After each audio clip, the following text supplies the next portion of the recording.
Warahmatullahi wabarakatuh. Baik, saya akan menjelaskan tentang sejarah berdirinya Partai Gerindra. Partai Gerakan Indonesia Raya atau kita singkat Partai Gerindra adalah partai baru di kancah perpolitikan Indonesia. Partai Gerindra berdiri pada tanggal 6 Februari 2008 yang diketuai oleh Prof. Dr. Insinyur Soehardi MSc. Partai Gerindra diperakasai oleh intelektual muda yang bernama Fadlizon dan seorang pengusaha bernama Hasim Jojo Hadikusumo. Pada tanggal pada bulan November 2007, mereka membahas tentang politik terkini yang jauh dari nilai-nilai demokrasi.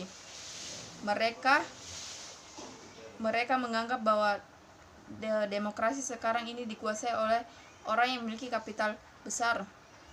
Akibatnya rakyat hanya jadi alat, bahkan siapapun yang tidak memiliki kekuasaan ekonomi dan politik akan dengan mudah menjadi korban, dan secara kebetulan salah satu korban itu adalah Hasim sendiri. Hasim pun setuju pada sebuah partai baru yang memberikan haluan baru dan harapan baru, dengan tujuan tidak lain agar negara ini bisa diperintah manusia yang memperhatikan kesejahteraan rakyatnya, bukan hanya untuk golongan mereka sendiri. Sementara kondisi yang berjalan justru memaksakan demokrasi di tengah himpitan kemiskinan yang hanya berjuang pada kekacauan. Dari kata-kata itulah Fadlizon mengajak Hasim untuk membentuk partai baru yang bertujuan untuk memberi haluan baru dan harapan baru. Saya akan melanjutkan penjelasan mengenai dari sejarah berdirinya Partai Gerakan Indonesia Raya atau biasa disebut dengan Partai Gerindra. Jadi, setelah terjadi proses perdebatan yang cukup alot, akhirnya disepakati bersama bahwa mereka akan membentuk sebuah partai baru yang memiliki manifesto perjuangan demi kesejahteraan rakyat. Gagasan pendirian partai ini kemudian diwacanakan di dalam lingkaran orang-orang Hasim dan Prabowo Subianto. Kebetulan pada saat itu Prabowo Subianto menjabat sebagai anggota Dewan Penasihat dari Partai Golkar, dan beliau dianggap paling berkredibel untuk menjadi ketua umum dari sebuah partai, sehingga bisa mencalonkan diri maju sebagai ketua umum dari Partai Gerindra. Maka dengan proses yang panjang, akhirnya Prabowo Subianto terpilih sebagai pembina Partai Gerindra. Untuk mematangkan konsep partai tersebut, maka pada bulan Desember tahun 2007, di sebuah rumah yang menjadi markas dari IPS atau Institute for Policy Student, berkumpullah sejumlah tokoh-tokoh penting seperti Fadlizon, Ahmad Muzani, M. Asria Mirza, Amran Nasution, Halidah Hatta, Tanya Alwi, serta Haris Bobihu. Mereka berkumpul bersama untuk membahas mengenai anggaran dasar atau anggaran rumah tangga dari partai yang akan diciptakannya. Hingga akhirnya Gerindra tercipta sebagai nama partai yang diciptakan oleh Hasim, sedangkan logo kepala burung Garuda adalah gagasan dari Prabowo Subianto itu sendiri. Baiklah, materi selanjutnya yaitu segmen masyarakat pendukung utama dari Partai Gerindra. Pendukung utama dari Partai Gerindra, pemilih wong cilik dan pemilih terpelajar.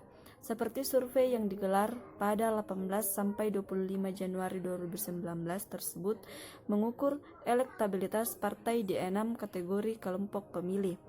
Keenamnya ialah pemilih muslim, pemilih non-muslim, pemilih milenial, pemilih wong cilik, pemilih perempuan, dan pemilih terpelajar.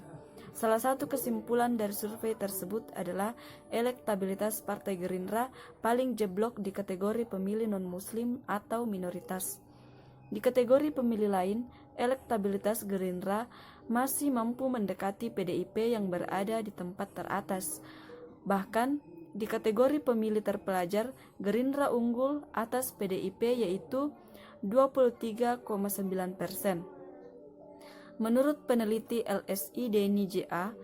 Ruli Akbar, Gerindra selama ini terlihat merelakan kelompok pemilih minoritas yang jumlahnya 15% dari total pemilik hak pilih di pemilu 2019, sedangkan jumlah pemilih pada kategori pemilih wong cilik, Partai Gerindra mencapai 12,9%.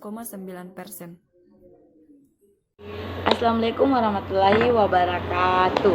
Baik, di sini saya akan melanjutkan materi dari teman saya tadi, di mana Partai Gerindra memposisikan dirinya sebagai partai untuk rakyat kecil, yang biasa disebut dengan wong cilik. Pembelaan terhadap rakyat kecil dimanfaatkan Partai Gerindra untuk memberikan kesan di benak masyarakat, agar mereka dapat membedakan atau mampu membedakan yang mana pesan-pesan, visi, misi, dan cita-cita politik Partai Gerindra yang dapat diterima oleh masyarakat. Terus di mana pada musim Pilpres 2009 pencitraan Partai Gerindra mengalami peningkatan yang sangat bagus. Bahkan pencitraan tersebut dapat mengalahkan PDIP sebagai partai yang duluan menggunakan rakyat kecil atau wong cilik. Istilah yang biasa menggunakan istilah rakyat kecil atau wong cilik. Keberhasilan politik pencitraan Partai Gerindra tidak terlepas dari keberadaan Prabowo Subianto sebagai figur politik. Kemudian ditunjukkan dengan membawanya visi misi, Partai Gerindra membawakan visi misi pembelaan terhadap nasib petani, nelayan, dan lain-lain. Baik, itulah tadi yang dapat saya jelaskan. Sekian, wassalamualaikum warahmatullahi wabarakatuh. Determinan atau sumber persaingan atau konflik di Partai Gerindra. Pada umumnya, sumber persaingan konflik yang ada pada Partai Gerakan Indonesia Raya atau Gerindra yaitu karena adanya perbedaan pendapat dan kepentingan masing-masing individu di dalam partai tersebut. Konflik internal pada partai ini biasanya berasal dari para elit partai politik itu sendiri. Mereka bisa saja saling berkelahi satu sama lain atau bahkan saling menggugat. Partai Gerakan Indonesia Raya mengalami konflik internal. Bekas Ketua Dewan Pengurus Pusat Gerindra, Fahmi Fahrudin, menilai di partainya terjadi friksi atau dikenal sebagai pergeseran yang menimbulkan pendapat. Ia mengaku sempat dicap tak layak kepada Ketua Dewan Pembina Gerindra, Prabowo Subianto. Akibatnya, Fahmi terpental dari kepengurusan partai.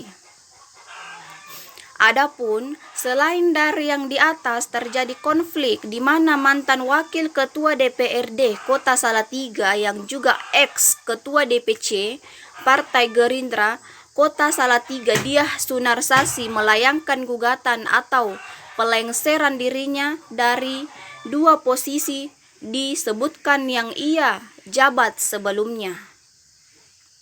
Baiklah, saya akan melanjutkan materi selanjutnya. Dia menilai pengambilan tak sesuai prosedur atau mekanisme yang diatur. Ketua DPC Partai Gerindra Salatiga yang juga merupakan wali kota setempat, Yulianto, menanggapi santai terkait gugatan terhadap dirinya oleh ex wakil ketua DPRD Kota Salatiga, Diah Sunarsi.